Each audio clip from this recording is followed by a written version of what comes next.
नमस्ते दोस्तों। आज हम बात करने वाले हैं एक ऐसे टॉपिक पर जो पूरी दुनिया में चर्चा का विषय बना हुआ है, रूस और यूक्रेन का युद्ध। ये कॉन्फ्लिक्ट जो फरवरी 2022 से शुरू हुआ, अब अपने तीसरे साल में है और इसने न सिर्फ दोनों देशों को बल्कि पूरी दुनिया को अफेक्ट किया है। आज हम डिस्कस करेंगे कि यूक्रेन इस वॉर में रशिया के आगे कितनी देर टिक सकता है, क्या हैं लेटेस्ट डेवलपमेंट्स और क्या इसका कोई पीसफुल सॉल्यूशन नजर आ रहा है। ये वीडियो इंफॉर्मेटिव और डिटेल्ड होने वाली है, तो पूरी बात समझने के लिए आखिरी तक बने रहिए। रशिया यूक्रेन वॉर की शुरुआत फरवरी 2022 में हुई, जब रशियन प्रेसिडेंट व्लादिमीर पुतिन ने यूक्रेन पर फुल स्केल इन्वेजन शुरू किया। रशिया का एम था कि वो जल्दी से यूक्रेन के की एरियाज जैसे कैपिटल कीव पर कब्जा कर ले, लेकिन यूक्रेनियन फोर्सेस और उनके प्रेसिडेंट वोलोडिमीर ज़ेलेंस्की की लीडरशिप ने अनएक्सपेक्टेड रेजिस्टेंस दिखाया। आज जून 2025 तक ये वॉर एक वॉर ऑफ एट्रिशन बन चुका है, जिसमें दोनों तरफ से हैवी लॉसेस हो रहे हैं। रशिया ने डोनेट्स्क और लुहांस्क जैसे ईस्टर्न रीजन्स में अपनी ग्रिप मजबूत की है, लेकिन यूक्रेन भी अपने डिफेंस और काउंटर अटैक्स के साथ पूरा दम लगा रहा है। यूक्रेनियन जनरल स्टाफ के अनुसार रशिया के लॉसेस अब 10 लाख सैनिकों के करीब पहुंच चुके हैं, जो एक शॉकिंग नंबर है। फिर भी रशिया का मिलिट्री माइट और रिसोर्सेज अभी भी यूक्रेन से काफी बड़े हैं। तो सवाल ये है, यूक्रेन इस प्रेशर के आगे कब तक लड़ सकता है? यूक्रेन का सर्वाइवल इस वॉर में काफी हद तक उसके अपने डिटर्मिनेशन और वेस्टर्न सपोर्ट पर डिपेंड करता है। यूनाइटेड स्टेट्स, नेटो कंट्रीज और यूरोपियन यूनियन ने यूक्रेन को बिलियंस ऑफ डॉलर्स का मिलिट्री एड दिया है, जिसमें एडवांस्ड वेपन्स जैसे हाइमार्स, F-16 जेट्स और लॉन्ग रेंज मिसाइल्स शामिल हैं। जर्मनी के चांसलर फ्रीडरिक मेर्च ने रिसेंटली कहा कि अब यूक्रेन के लिए वेपन्स के रेंज रिस्ट्रिक्शंस हटा दिए गए हैं, यानी यूक्रेन अब रशिया के डीप टारगेट्स को भी हिट कर सकता है। इसके अलावा यूक्रेन ने अपनी ड्रोन टेक्नोलॉजी में काफी इनोवेशन किया है। एक उदाहरण है स्पाइडर्स वेब ऑपरेशन, जिसमें यूक्रेन ने 117 ड्रोन के साथ रूस के स्ट्रेटेजिक बॉम्बर्स को साइबेरिया और आर्कटिक रीजन्स में टारगेट किया। ये अटैक रूस के लिए एक बड़ा शॉक था और इसने यूक्रेन की लॉन्ग रेंज स्ट्राइक कैपेबिलिटी को प्रूव किया। लेकिन ये सपोर्ट कितना सस्टेनेबल है? अगर यूएस या नाटो का समर्थन कम हुआ तो यूक्रेन के लिए ये युद्ध और मुश्किल हो सकता है। रूस की स्ट्रैटेजी शुरू से ही आक्रामक रही है, लेकिन अब वो एक ड्यूअल अप्रोच फॉलो कर रहा है। एक तरफ बैटलफील्ड पर एडवांस और दूसरी तरफ पीस टॉक्स का ड्रामा। रशिया ने रिसेंटली इस्तांबुल में पीस टॉक्स के लिए प्रपोजल दिया, लेकिन उसके टर्म्स यूक्रेन के लिए एक्सेप्टेबल नहीं हैं।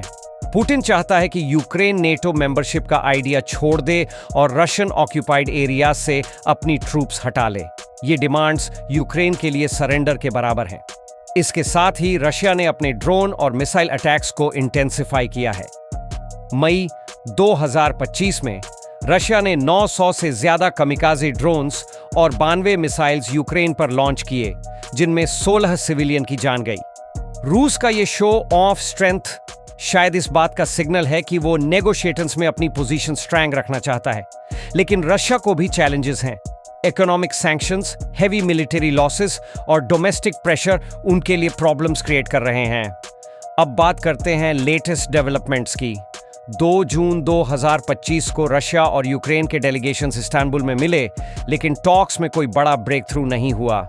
दोनों तरफ से बस एक एग्रीमेंट हुआ कि वो ग्रेवली इल और यंग प्रिजनर्स ऑफ वॉर को एक्सचेंज करेंगे, जिसमें हर तरफ से 1000 प्रिजनर्स वापस आएंगे। इसके अलावा यूक्रेन ने एक बोल्ड मूव किया।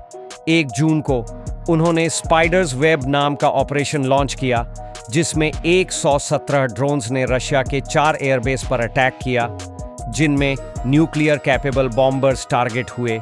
ये यूक्रेन का सबसे बड़ा लॉन्ग रेंज अटैक था और इसने रूस के मिलिट्री इमेज को वीकन किया। दूसरी तरफ रूस ने भी जवाबी स्ट्राइक्स किए, जिसमें ब्रियांस्क रीजन में एक हाईवे ब्रिज डिस्ट्रॉय हुआ और जापोरिजिया में सिविलियन कैजुअल्टीज हुए।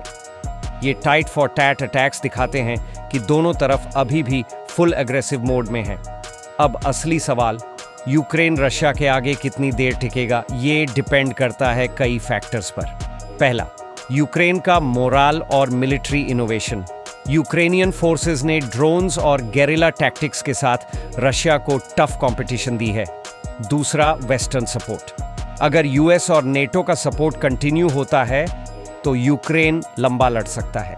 लेकिन अगर ये सपोर्ट कम हुआ, जैसा कि प्रेसिडेंट ट्रंप ने कुछ इंडिकेशंस दी हैं, तो यूक्रेन के लिए सिचुएशन क्रिटिकल हो सकती है। तीसरा, रशिया का इकोनॉमिक और मिलिट्री स्टैमिना। रशिया के पास रिसोर्सेज हैं, लेकिन सैंक्शंस और लॉसेस उन्हें धीरे धीरे वीकन कर रहे हैं। एक्स पर कुछ पोस्ट सजेस्ट करते हैं कि ये वॉर और 2 से 5 साल चल सकता है, क्योंकि दोनों तरफ अभी हार मानने के मूड में नहीं है। लेकिन लॉन्ग टर्म में यूक्रेन का सर्वाइवल उसकी एडेप्टेबिलिटी और इंटरनेशनल बैकिंग पर डिपेंड करेगा। पीस टॉक्स का फ्यूचर अभी अनसर्टेन है। रशिया अपने मैक्सिमलिस्ट डिमांड्स के साथ टेबल पर आ रहा है, जबकि यूक्रेन चाहता है कि कोई भी डील उसके सॉवरेंटी और मिलिट्री स्ट्रेंथ पर कॉम्प्रोमाइज न करे। यूएस प्रेसिडेंट डोनाल्ड ट्रंप ने दोनों साइड्स पर प्रेशर डाला है कि वो एक डील तक पहुंचे, लेकिन उन्होंने ये भी कहा कि अगर रशिया निगोशिएशंस में डिले करता रहा तो वो सैंक्शंस का ऑप्शन कंसिडर कर सकते हैं। यूक्रेन के प्रेसिडेंट ज़ेलेंस्की ने भी क्लियर किया है कि वो कोई ऐसी डील नहीं करेंगे जिसमें रशिया को टेरिटोरियल या स्ट्रेटेजिक एडवांटेज मिले। अभी के लिए दोनों तरफ से मिलिट्री एस्केलेशन जारी है और पीस टॉक्स का कोई सॉलिड आउटकम नजर नहीं आ रहा। तो दोस्तों, ये रशिया यूक्रेन कॉन्फ्लिक्ट एक कॉम्प्लेक्स और हार्ट ब्रेकिंग सिचुएशन है। यूक्रेन ने अपने करेज और इनोवेशन के साथ दुनिया को दिखाया है कि वो एक छोटा देश होते हुए भी एक सुपर पावर के आगे टिक सकता है। लेकिन ये वॉर अभी लंबा खींच सकता है, क्योंकि न रशिया हार मान रहा है, न यूक्रेन सरेंडर करने वाला है। इंटरनेशनल कम्युनिटी, स्पेशली यूएस और नेटो का रोल इसमें क्रूशल होगा। अगर आपको लगता है कि ये वॉर जल्दी खत्म हो सकता है या और लंबा चलेगा, तो अपने थॉट्स कमेंट्स में ज़रूर शेयर करें। और अगर ये वीडियो इन्फॉर्मेटिव लगी तो लाइक और सब्सक्राइब करना न भूलें। हम ऐसे ही इंपॉर्टेंट टॉपिक्स पर अपडेट्स लाते रहेंगे। तब तक स्टे इन्फॉर्म्ड और स्टे सेफ।